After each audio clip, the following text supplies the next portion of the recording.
वालेकुम अस्सलाम। हेलो दोस्तों, फिजिक्स की दुनिया चैनल पर आपका स्वागत है। हम क्लास 12 का चैप्टर नंबर 3 पढ़ रहे हैं, इलेक्ट्रिक करंट। आज का टॉपिक है व्हीट स्टोन सेतु। तो व्हीट स्टोन सेतु क्या है? इसकी सहायता से किसी चालक का हम प्रतिरोध निकालते हैं। क्या निकालते हैं? प्रतिरोध। किसी चालक का प्रतिरोध जो निकाला जाता है वो व्हीट स्टोन सेतु के जरिए निकाला जाता है। तो इसमें चार प्रतिरोधों को समांतर चतुर्भुज की भुजाओं द्वारा निरूपित करते हैं। चार प्रतिरोधों को समांतर चतुर्भुज की भुजाओं द्वारा प्रदर्शित करते हैं। कैसे करके? देखो इस तरीके से।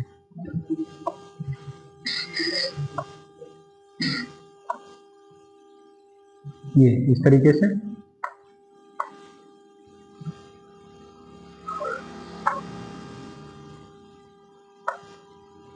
हमने चार चतुर्भुज लगाए। यहाँ पे एक पी है, ये वो चार प्रतिरोध लगाए। एक पी प्रतिरोध, ये क्यू प्रतिरोध, ये प्रतिरोध आर है और ये प्रतिरोध एस है। तो P Q R S, P Q R S, इन चार प्रतिरोधों को हमने क्या करा? एक समांतर चतुर्भुज की भुजाओं द्वारा प्रदर्शित किया है। ठीक है। अच्छा, ये वाला जो है विकर्ण कौन से होते हैं बताओ इसकी? तो विकर्ण, एक तो ये विकर्ण हो गया, ये कहलाएगा विकर्ण, है ना। और एक ये क्या कहलाएगा? विकर्ण। समझ गए? तो आमने सामने शीर्षों को मिलाने वाली जो रेखा होती है वो विकर्ण कहलाती है। तो एक विकर्ण ये हो गया, एक विकर्ण ये हो गया। ये जो विकर्ण है, ये वाला, ये विकर्ण देखा? इस विकर्ण में हमने क्या करा? एक सेल लगा दिया। धारा बहाएंगे ना इसमें, एक सेल लगा दिया और एक यहां पे कुंजी लगा दी। कुंजी K1 लगा दी यहाँ पे, और एक ये सेल लगा दिया। एक सेल लगा दिया जिसका विद्युत बल E मान लो आप। कुंजी K लगा दी। पहले विकर्ण में हमने क्या लगाया? एक विद्युत सेल और कुंजी K1 लगा दी। और दूसरे विकर्ण में हमने क्या करा? एक हमने धारामापी लगा दिया, धारामापी G, और यहां पर भी एक कुंजी लगा दी हमने।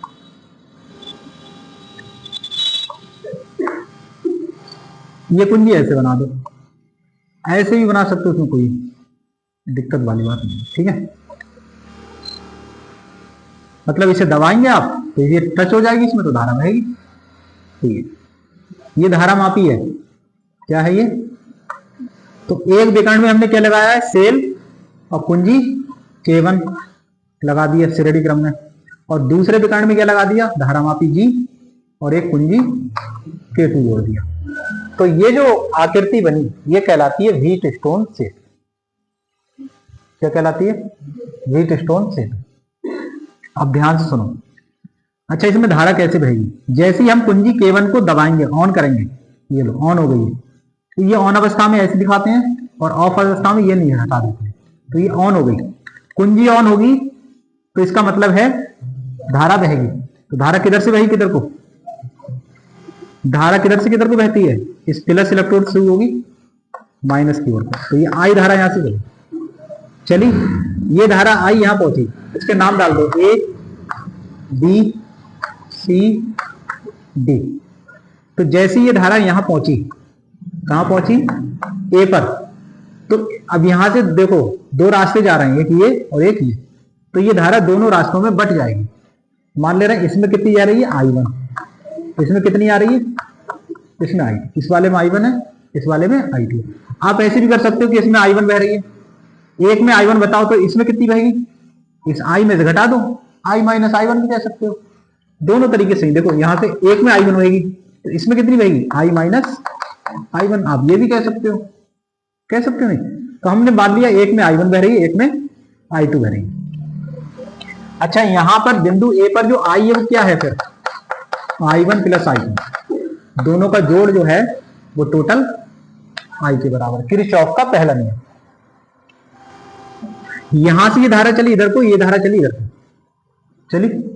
अब यहां पे जो है धारा मापी का, अभी इधर को सी मान ले रहे हैं, ऐसे है। ठीक है, अब इसे हम क्या करेंगे? या जीरो ही होगी, अभी तो ये जीरो ही होगी। कुंजी K1 को दबाते हैं, K2 को, कुंजी K2 को हमने दबाया, K2 दबाया, अगर धारा इसमें से होकर बह रही है तो ये सुई इधर उधर घूमेगी। तो हम क्या करेंगे, जैसे मान लेते हैं सुई इधर को है, तो इसका मतलब है इसमें धारा बह रही है। क्या बह रही है? इसमें धारा बह रही है। तो हम इस चारों प्रतिरोधों को समायोजित करेंगे, एडजस्टमेंट करेंगे इनका। चारों प्रतिरोधों क्या करेंगे? एडजस्टमेंट करेंगे। और जब एडजस्टमेंट करेंगे तो हमें वो स्थिति लानी है कि धारा मापी में कोई विक्षेप ना हो। विक्षेप ना होने का मतलब है धारा मापी में धारा क्या रहे? शून्य रहे। तो जब धारा मापी में धारा शून्य होगी तो ये कौन सी विक्षेप की स्थिति होगी?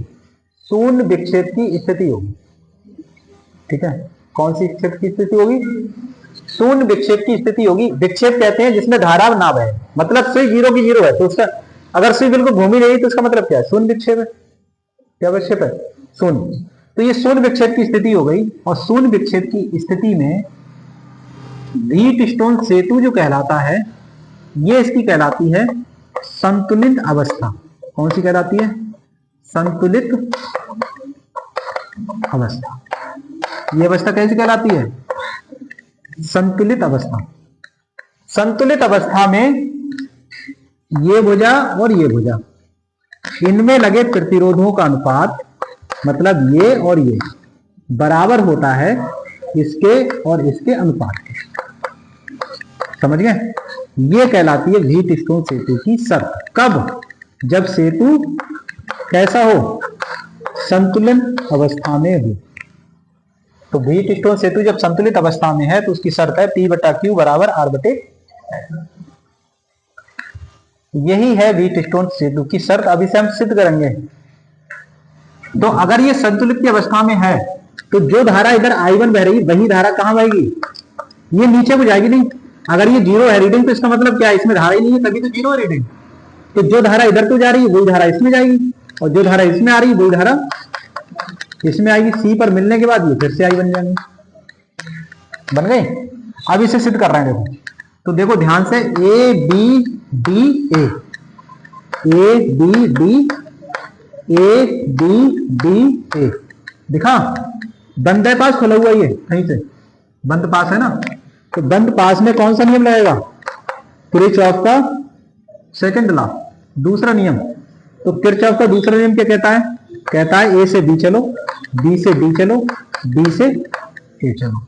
तो A से B जैसे ये तीर बनाए इस डायरेक्शन में चलोगे, धारा प्लस में लोगे, धारा प्रतिरोध का गुणनफल प्लस में। और जहां इससे आप विचलित हुए, विपरीत दिशा में धारा या प्रतिरोध, धारा विपरीत अगर इस दिशा से, तो फिर क्या ले लोगे? माइनस। चलिए A से B चलो। A से B को कह रहा है तीर चलो A से B, और यहाँ देखो A से B ही तीर जा रहा है धारा का, तो इसका मतलब प्लस I1 T। अब कह रहा है B से D आओ, तो B से D आओ नीचे को, तो इसमें तो कोई धारा ही नहीं है। इसमें कोई धारा है तो इसे 0 मान लो, या लिखो ही मत, क्योंकि इसमें तो कोई धारा ही नहीं है ना। बताओ ना, बोल कैसे नहीं है? 0 गुणा G कर लो, ऐसे कर लो, क्योंकि इसमें धारा नहीं है तो 0 गुणा G। आगे आ जाओ। फिर क्या चलोगे? D से A, D से A चलोगे, यानी तुम कह रहे हो D से A चलो, लेकिन धारा कह रही है हम तो इधर चलेंगे A से D। धारा ये चल रही है और तुम ये चल रहा है, इस तरीके धारा इधर और तुम इधर, तो क्या आ जाएगा? माइनस। जब दिशा विपरीत होगी तो फिर माइनस, तो ये आ जाएगा माइनस I2 इंटू R। इस पूरे परिपथ में बताओ विद्युत वाहक बल है लगा हुआ? मतलब कोई सेल है लगा हुआ? नहीं है ना। तो कहने का मतलब इस पूरे विद्युत वाहक बल है ही नहीं कुछ, तो क्या आ जाएगा? 0। या फिर ऐसे समझो कि बिंदु A पर जो विभव होगा, वापस से आप A पे ही आ गए, तो जो A का विभव है वापस से फिर A पे आ गए, तो विभव दोनों के बराबर, तो उसको तरफ विभवांतर क्या होगा? 0। तो बताइए क्या आ जाएगा यहाँ पे? A1 I1 T, I2 R को उधर ले जाओ, I2 R प्लस का समीकरण। अब बंद पास लो कौन सा? ये वाला B C D D में। कौन सा लोगे? B C D D में, B C D D में। B से C चलें आप, C से D चलें, और D से B। चलो B से C, B से C में, हाँ बिल्कुल बिल्कुल सही। फिर C से D में, ध्यान से देखो, माइनस आएगा प्लस, माइनस आएगा, बिल्कुल सही। देखो C से D जब चलोगे तो धारा आप इधर आ रहे हो, धारा इधर जा रही है, दिशा विपरीत है, तो इसलिए ये I2S प्लस D से B चलो तो इसमें तो कुछ है ही नहीं, तो 0 इंटू G बराबर 0। तो ये तो फिनिश हो गया आपका। तो क्या आया मान, I1Q I2S उधर ले जाओ, I2S। समीकरण कौन सी हो गई है? अब 1 और 2 को भाग कर दो, 1 और 2 को भाग कर दो, यानी फर्स्ट बटे आप सेकंड करें। तो फर्स्ट बोले क्या है, फर्स्ट है आपकी I1P और बराबर है I2R, और सेकंड आपकी ये है I1Q बराबर, बराबर हटाओ इसे, I2S। समझ गए? I1 से I1 कैंसिल, I2 से I2, P बटा Q बराबर क्या आया, R बटे। और यही तो शर्त है वीटस्टोन से, है ना? तो इस तरीके से सिद्ध होगा, आसान है, बहुत ही ज्यादा कुछ भी नहीं है इसमें। बताइए क्या होता है वीटस्टोन सेतु से? वीटस्टोन सेतु की सहायता से किसी चालक का प्रतिरोध ज्ञात किया जाता है। देखें,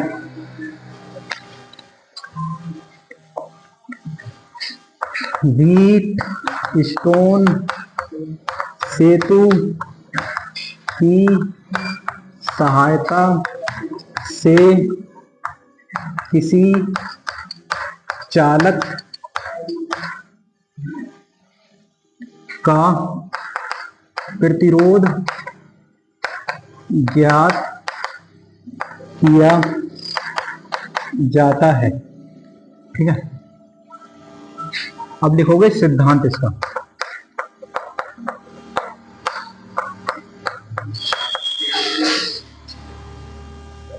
चार प्रतिरोधों को हम किससे दिखा रहे हैं? किसी समांतर चतुर्भुज की चार संलग्न भुजाओं से लिखेंगे। चार प्रतिरोधों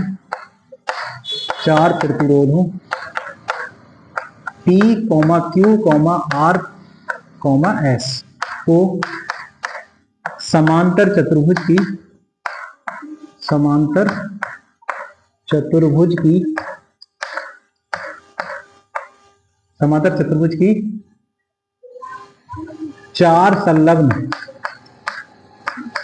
चार संलग्न भुजाओं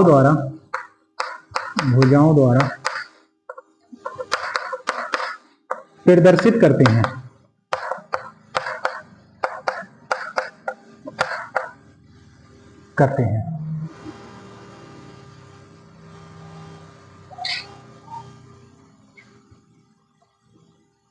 चार संलग्न भुजाओं द्वारा प्रदर्शित करते हैं,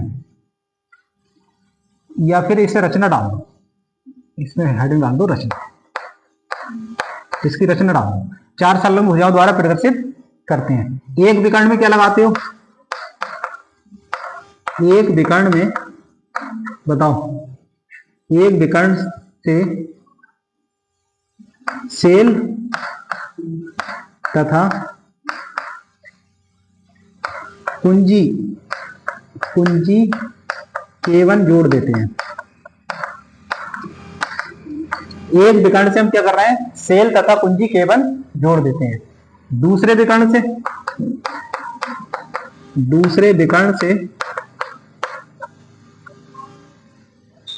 धारामापी G तथा कुंजी K2 जोड़ देते हैं।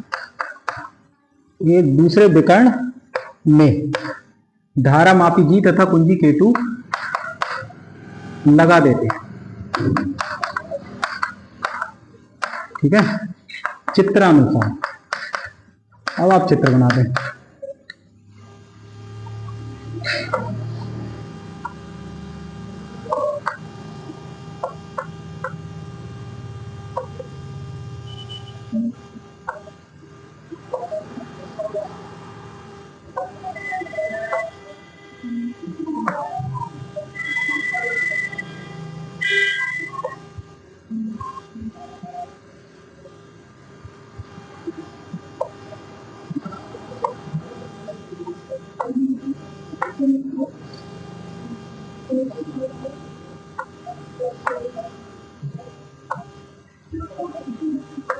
देखो, एक विकर्ण से क्या जोड़ोगे आप? एक सेल जोड़ोगे,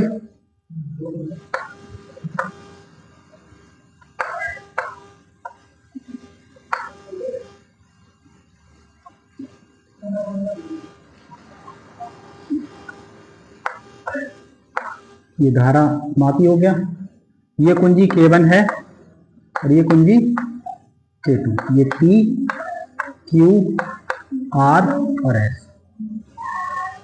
ठीक है, ये हो गया। अच्छा, कुंजी K1 को दबाते हैं तो धारा बहती है। ठीक है, अब यहां देखो, कुंजी K1 को दबाते हैं तो परिपथ में धारा I बहती है। कितनी धारा बहती है इसमें? इस दबाव तो कितनी धारा बहेगी इसमें? I बहेगी। और इसका नाम डाल दो A B C D। जो बिंदु A पर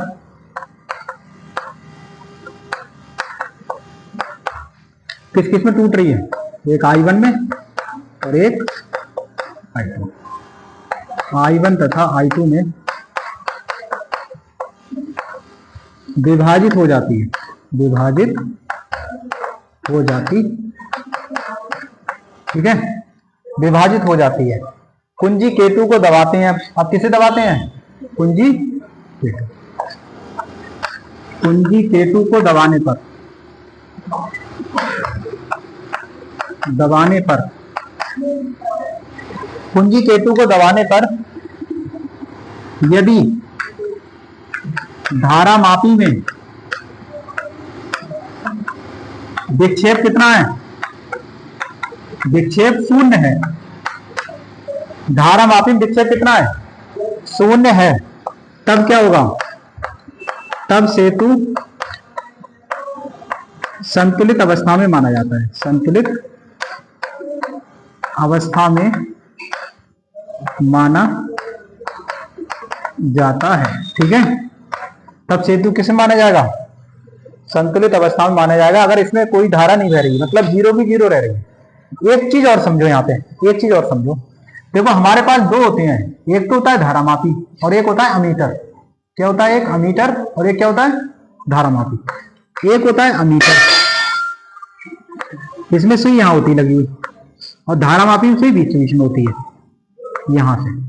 देखो, धारा मापी में क्या होती है? रीडिंग इधर को भी होती है, बीच में होता है 0, और इधर की ओर भी रीडिंग होती है 5 10 15, 5 10 15, सही। और इसमें भी यहाँ इसमें रीडिंग इधर को होती है, जैसे 5 10 15 20, इस तरीके से। इसमें रीडिंग इधर की होती है, इसमें रीडिंग बीच में 0 होता है, और इसमें 0 होता है यहाँ। अगर सुई यहाँ पर है तो यहाँ क्या होता है? 0। दोनों में फर्क क्या है? धारा अमीटर भी नापता है, अमीटर क्या है? धारा मापी। और धारा मापी भी धारा नापता है। धारा मापी जी भी धारा मापता है और अमीटर भी धारा मापता है। दोनों में फर्क क्या है? दोनों में फर्क यह है कि इस अमीटर में धारा चाहे इधर को बहे चाहे धारा इधर को बहे, इसकी सुई हमेशा इधर को चलेगी ऐसे करके। इसका मतलब क्या है? ये केवल मापेगा क्या चीज? ये परिमाण मापेगा। केवल क्या मापेगा? इसका परिमाण मापेगा कि कितनी धारा बह रही है। लेकिन अगर धारा मापी की बात आती है, अगर धारा इधर को बह रही है तो ये सुई इधर को घूमेगी, और धारा अगर इधर को बह रही है तो सुई इधर को घूमेगी। तो ये जो धारा मापी ये भी बता रही है कि धारा किधर को बह रही है, और ये भी बता रही है कि कितनी बह रही है। समझ में बात आई? धारा मापी क्या है? धारा ये बता रही है कि ये कितनी बह रही है और किधर को बह रही है, मतलब परिमाण भी बता रही है और दिशा भी बता रही है। ठीक है, तो धारा मापी क्या होता है? धारा मापी जो है किसी धारा का परिमाण भी बताती है और उसकी दिशा भी बताती है। लेकिन अमीटर क्या होता है? ये केवल धारा का परिमाण बताता है, बस ये बताएगी कि 10 एम्पियर की धारा बह रही है, ये नहीं बताएगी कि किधर को बह रही है। लेकिन धारा मापी की बात करें तो वो ये भी बताएगी कि 10 एम्पियर की धारा बह रही है, और ये भी बताएगी कि किधर को बह रही है ना। इसीलिए हमने इसे धारा मापी से जोड़ा। तो फिलहाल धारा मापी में क्या है? विक्षेप शून्य का मतलब क्या है? विक्षेप शून्य का मतलब यह है कि सुई बिल्कुल घूम ही नहीं रही है, सुई 0 पे अटकी है। कहां अटकी है सुई? 0 पे। अगर सुई 0 पे है तो ये कौन सी स्थिति हो गई? शून्य विक्षेप की स्थिति होगी, और अगर शून्य विक्षेप की स्थिति है तो सेतु कैसा होगा? संतुलित अवस्था में होगा, संतुलन अवस्था में होगा, संतुलन अवस्था में माना जाता है। ठीक है, अब यहां पे लिखो सिद्धांत। तब सिद्धांत क्या है? सिद्धांत ये है, सेतु की संतुलन की अवस्था में दो भुजाओं में लगे प्रतिरोधों का अनुपात शेष दो भुजाओं में लगे प्रतिरोधों के अनुपात के बराबर होता है। ठीक है, कब है सिद्धांत ये? जब सेतु संतुलित की अवस्था में है। तो लिखेंगे सेतु की संतुलन की अवस्था में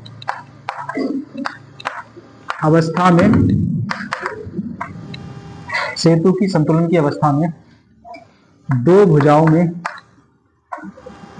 समांतर चतुर्भुज की समांतर चतुर्भुज की दो भुजाओं में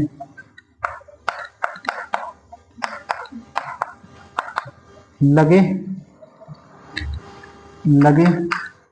प्रतिरोधों का अनुपात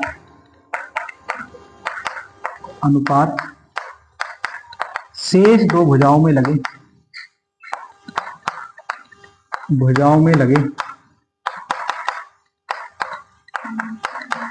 प्रतिरोधों के अनुपात के बराबर होता है। प्रतिरोधों के अनुपात के कैसा होता है? बराबर होता। ठीक है, ये बस समझाया था, इसका कोई वो नहीं है। हाँ, यहां से जो धारा चल रही थी वो थोड़ा ऊपर कोई बना दो, यहाँ को बना, ये जो धारा है वो आएगी। अच्छा, यहां से सुनो, जो धारा I1 इसमें वही धारा कहाँ बहेगी? अगर संतुलित का अवस्था हो तो जो इसमें बह रही वही इसमें बहेगी, और जो इसमें बह रही वही इसमें बहेगी। तो इधर से I1 आ रही, इधर से I2 आ रही, तो कुल मिला के फिर से क्या बन गई? ये I1 और I फिर बुका पर घूम के ये सेल E है, यहाँ पे E लिख देना, उतारी बढ़िया करके। हाँ, जब ये संतुलन की अवस्था में होगा तो प्रतिरोध अनुपात बराबर होगा। तो इसका मतलब क्या है? इसका मतलब ये है कि P/Q बराबर क्या हो जाएगा? R/S के। उतारिए इतना। इसे क्या कहते हो? इसे कहते हैं व्हीटस्टोन सेतु की शर्त। व्हीटस्टोन सेतु की ये शर्त कहलाती है। अब बताओ,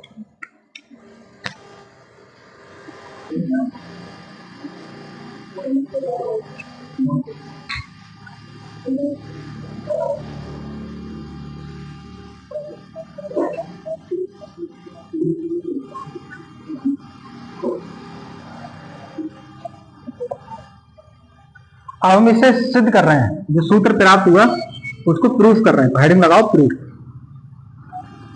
और हिंदी में कहते हैं इसे उत्पत्ति। उत्पत्ति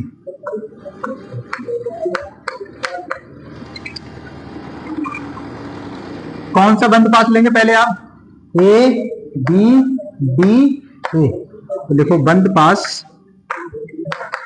पास ले लो, A B D A में। तो कैसे चलेंगे? A से B चलेंगे आप, B से D चलेंगे, और D से फिर दोबारा A B D A चलाइए। तो I1 इंटू P, फिर B से D में कोई धारा ही नहीं है, तो 0 गुणा कर लो G। B से D में कोई धारा नहीं, तो 0 धारा है गुणा G।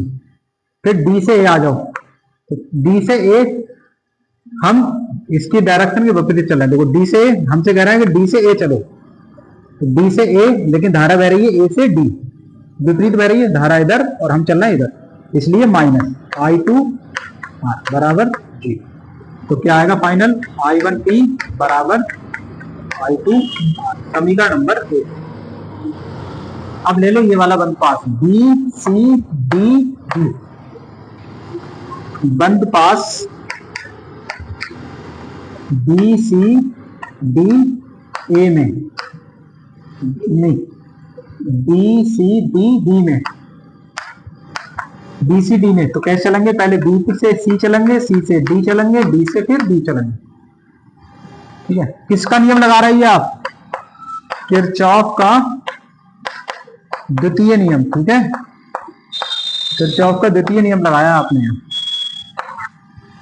बी से सी चलो, तो ये I1Q प्लस का, फिर चल रहे हैं सी से डी, तो सी से डी आप नीचे आ रहे हैं, धारा ऊपर जा रही है, इसका मतलब minus I2 into S, plus D से डी में कोई धारा ही नहीं है, तो 0 गुणा जी कर लो बराबर 0। तो सीधे सीधे लिख लें I1Q बराबर I2S। समीकरण हो गई है दूसरी। अब 1 को 2 से दे दो भाग, समीकरण 1 बटा कर दो समीकरण 2, 1 और 2 को भाग दे दो, तो क्या आएगा, ये आ जाएगा I1P और I2R, और बटे आ जाएगा ये वाला I1Q और बटे I2S। तो I2 से I2 कैंसिल और I1 से I1 कैंसिल, तो क्या आया सीधे सीधे, तो ये जो आया इसके बाद यहां से लिख लेना P बटा Q बराबर आया R बटे, यही व्हीटस्टोन सेतु की शर्त है।